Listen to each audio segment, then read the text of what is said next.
O que é a janela 1040? É um grupo de povos não alcançados que vivem na janela 1040, que é uma janela retangular que se estende desde o ocidente da África até o oeste da Ásia, que são os 10 graus e 40 graus, 10 e 40 na linha do Equador. Esta janela 1040 está constituída das 64 nações mais perdidas, mais necessitadas da face da terra. Essa janela 1040, os graus 10 e 40 ao norte do Equador, do ocidente da África ao oeste da Ásia, ele compreende mais da metade do mundo. Lá estão 2 bilhões e 300 milhões de pessoas que nunca ouviram o nome de Jesus. Nunca. Para que você possa ter ideia, se nós fôssemos citar todos os países da janela 1040, nós não teríamos tempo para citar todos os países da janela 1040. Muito menos amanhã, quando eu irei falar sobre os povos não alcançados. Se vamos citar todos os povos não alcançados, levaríamos muito tempo para falar sobre a sua cultura, sobre a sua língua, sobre os seus dialetos e os seus costumes. Para que você tenha uma ideia clara, somente uma introdução, a razão que a janela 1040 é um desafio para a igreja: ela faz parte de 1/3 da superfície da terra, e 2/3 da população de todo o mundo está ali. Para que você tenha ideia, China há 1 bilhão e 200 milhões de pessoas. Em Índia há 1 bilhão de pessoas. Somente a China e a Índia tem 2 bilhões de pessoas.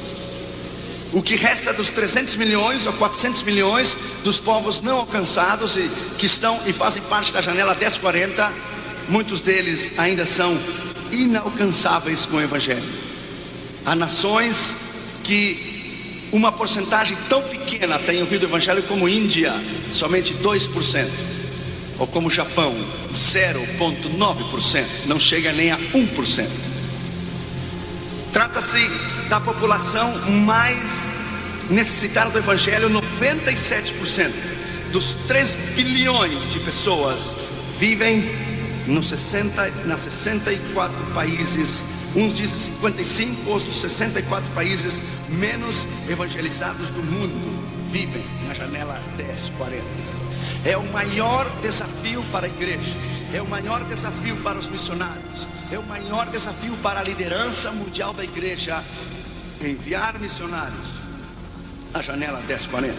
Isto constitui o nosso coração, o nosso querer, o nosso sentimento, que nos leva a encarar o desafio daqueles não alcançados. Uma das grandes razões que a janela 1040 é um grande desafio, porque a maioria dos pobres estão lá. De cada 10 pessoas mais pobres, 9 estão lá, onde possui uma renda per capita da produção nacional do peso bruto, que é igual aos Estados Unidos da América e US, $500 por pessoa ao ano. Todas essas pessoas vivem na janela 1040, que constitui a um ano de $350 a $500 por ano é o seu trabalho, não é por mês. A maioria dos pobres estão lá. Nós temos viajado intensivamente o que é nos últimos anos através da janela 1040, seja desde o leste europeu ou seja do outro lado da Ásia. Você vai encontrar as maiores necessidades de povos que jamais têm ouvido o nome de Jesus. Você vai a Papua Nova Guiné e você deve começar a pregar de Gênesis a Apocalipse em 5 minutos, porque eles não têm ideia de Deus, eles não têm ideia de Jesus, eles não têm ideia de salvação, eles não têm ideia da regeneração, nada.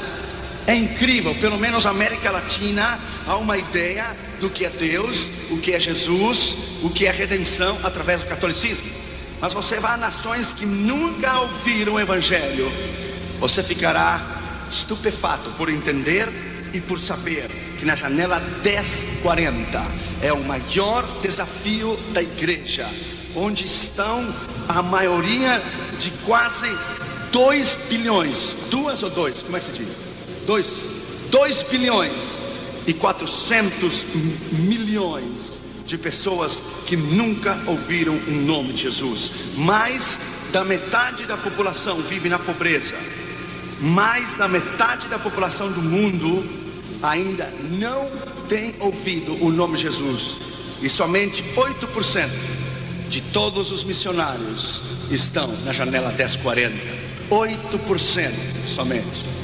Para que tenha ideia, 92% de todos os missionários do mundo estão fora da janela 1040. São missionários que constituem países europeus, e a maioria, 60% deles, estão nos países africanos. Mas a janela 1040, somente 8% de todos os missionários do mundo estão na janela 1040, porque é o maior desafio que constitui para a igreja a janela 1040. Qual é a nossa responsabilidade? Qual é o nosso chamado em irmos fazer missões? John Wesley dizia: tua única incumbência aqui na terra é pregar o Evangelho, e o Evangelho santo do Senhor Jesus. Qual é o nosso chamado? Qual é a nossa responsabilidade? Nós estamos trabalhando e fazendo o trabalho de milhares daqueles que não querem fazer. Estamos cansados, viajando constantemente, como hoje, fomos dormir 15 para 6 da manhã. Estamos trabalhando constantemente, pegando aviões e dando volta ao redor do mundo todos os anos, porque estamos cumprindo, ou estamos fazendo o trabalho daqueles que não querem fazer. Então nós temos que pagar o preço. Então devemos compartilhar este peso que há no nosso coração. É o maior desafio da igreja, o que é a janela 1040, pelo fato da janela 1040 ser tão difícil para aqueles homens e mulheres que realmente desejam pagar o preço. É difícil. Não há mais em muitos lugares ou muitos concílios aquela ideia e aquela entrega e aquela paixão que nós tínhamos antes no passado. É claro, o que os olhos não veem, o coração não pode sentir. Se você tivesse ido conosco à Índia, você teria uma ideia melhor do que nós estamos falando. Diga: Senhor, eu estou disposto a ir. Espírito Santo, eu estou disposto a ir. Senhor, eu estou disposto a pagar o preço. Senhor, eu estou disposto a deixar tudo que devo deixar para ir pregar e para ouvir a tua voz e cumprir com o teu chamado. Hudson Taylor dizia: na China, durante 50 anos, o sol nunca levantou-se, nunca surgiu detrás da colina antes que eu estivesse de joelho. Henry Martin, quando chegou à Índia, disse: Senhor, eu quero gastar-me para a Índia. William Carey dizia: se eu tivesse 1000 vidas, eu daria 1000 vidas pela Índia. A janela 1040 é o maior desafio. E em terceiro lugar, então, nós temos um propósito. Primeiro, você tomou nota da base. Segundo, consequência. Terceiro, propósito. O propósito é fazer discípulos de todas as nações. Fazer discípulos não é fazer convertidos. Fazer discípulos é discipulá-lo para que alcance a maturidade, para que sejam homens calibres, para que sejam homens maduros, para que sejam homens capazes para ensinar a outros, que sejam idôneos, que sejam fiéis, que sejam capazes, que tenham a habilidade de entender que este é o nosso propósito. Nosso propósito não é trabalhar para um concílio, para trabalhar para uma denominação. Nós trabalhamos para o reino. Nós trabalhamos para o reino do Pai, do Filho e do Espírito Santo. É fazer discípulos. Você tem um chamado extraordinário, não somente ao seu bairro, sua igreja, sua escola e seu trabalho. Você deve estar aberto, não somente orar para missões, mas ser resposta para a sua própria oração. 54% de todos os missionários e 90% do sustentamento vem dos Estados Unidos da América. Mais de 36 mil missionários americanos estão servindo ao Senhor nas terras estrangeiras, mas somente 8% de todos os missionários do mundo estão na janela 1040. Quer dizer que 92% estão fora da janela 1040. Onde deveria estar o maior núcleo de missionários, que deveria ser dentro da janela 1040, eles estão fora da janela 1040. Quinto lugar, o método da janela 1040. O método é batizando-os em nome do Pai, do Filho e do Espírito Santo, ensinando-os que guardem a minha palavra. A base é Cristo, toda autoridade me foi dada. A consequência é ir, portanto, o propósito é ser fazer discípulo. Quarto, a esfera de todas as nações. E o método é evangelizando o nome do Pai, do Filho e do Espírito Santo. Birmania, em inglês é Burma. Há 35 grupos étnicos e sociais nesse país.